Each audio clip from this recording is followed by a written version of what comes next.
Hello, good afternoon, and first of all, I'd like to welcome you all back to the channel. Today, I want to talk about a very heated debate that's going on at the moment regarding the 50 series and the very negative reception to DLSS4 and the performance claims of 50 series in pure rasterization as compared to DLSS4. And obviously, depending what your thoughts on it is where you're going to sit on either side of which camp. But can I just say that this criticism seems so familiar to me? And it is, because it's like history repeating itself. I want to take you all the way back to the launch of the RTX 2080 Ti.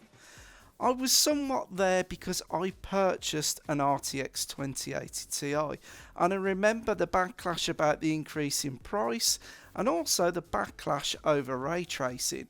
In games, if you enabled ray tracing, it tanked performance, and people really questioned, is it worth enabling ray tracing?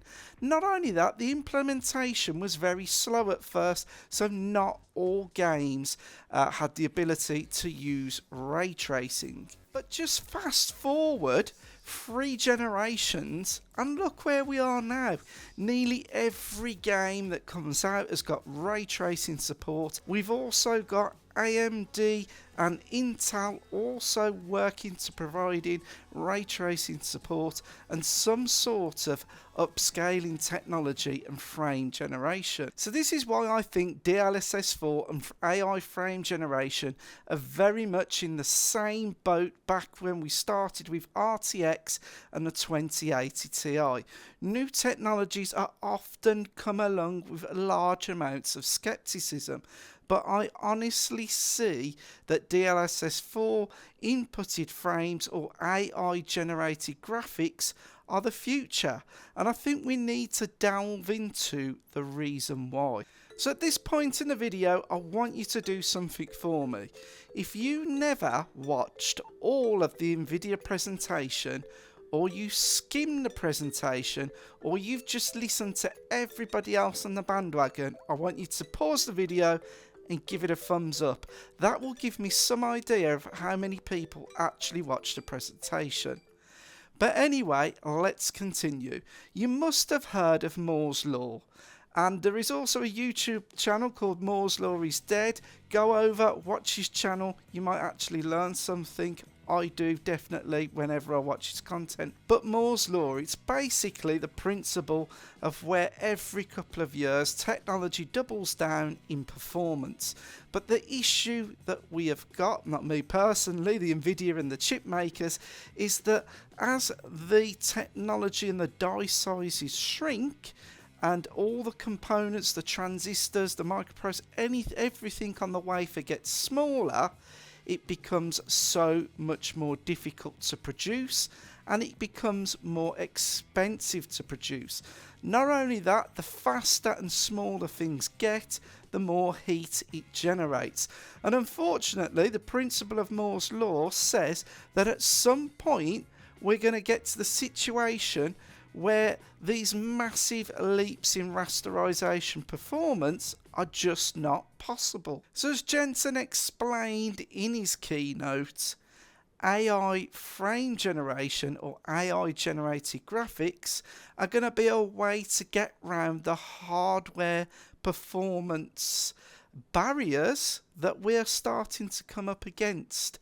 You can basically double or triple your performance by having AI actually render the graphics for you. And yes, this isn't pure rasterization, but does it really matter? I'm going to put this out to you at home. So we're all driven by putting this frame rate indicator in the corner of our screen just to validate and say, whoa, I'm doing this many frames per second.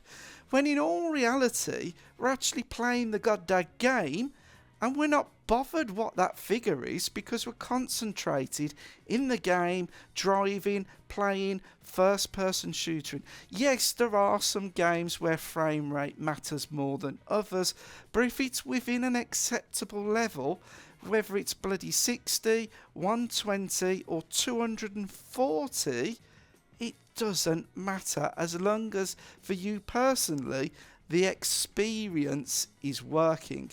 And this is why I think we need to stop and actually think and embrace DLSS4, because the opportunities it's going to make for us going forward is only to our benefit. I mean, don't get me wrong, I get it. I understand why people are annoyed, because the claims are that DLSS4 will make a 5070 the same performance as a 4090, whereas in reality for current games it's not going to do that. But DLSS4 is a new technology. It's got to come out into the wild, it's got to be implemented, it will improve over time. And if I'm honest, from what I've already saw of it, it looks damn good. It's something we should be embracing and not jumping on a bandwagon. And not only that, Nvidia is a market leader in AI. AI is exponentially increasing every year. It's getting faster and better at what it does, because that's its nature. So that means that DLSS4 and whatever comes in the future can only get better. So was the 50 series launch perfect? No, it wasn't. Are people's criticisms valid? Yeah, I'd say yes, somewhat. But we are in a moment, we are in the RTX moment with AI frame or AI generated graphics. In my opinion, this is going to revolutionise the gaming industry. Mark my words, from this point forward, how graphics are done in games is changing. And I just honestly go and think about it. Don't jump on the bandwagon of what's been going on and agreeing with all the other sheep out there. Have a think and realise we are on that cusp. But it's everyone has the right to their own opinion. And I'd like to know, do you agree with what I'm saying? Do you agree with what Nvidia's said? Please comment down below and give me your thoughts. I'd love to chat about this. So if you've got this far in the video, I'd first of all just like to thank you for watching. Please consider subscribing to the channel, and I will see you very soon in still more videos to come. Thank you for everyone's watching, and peace out.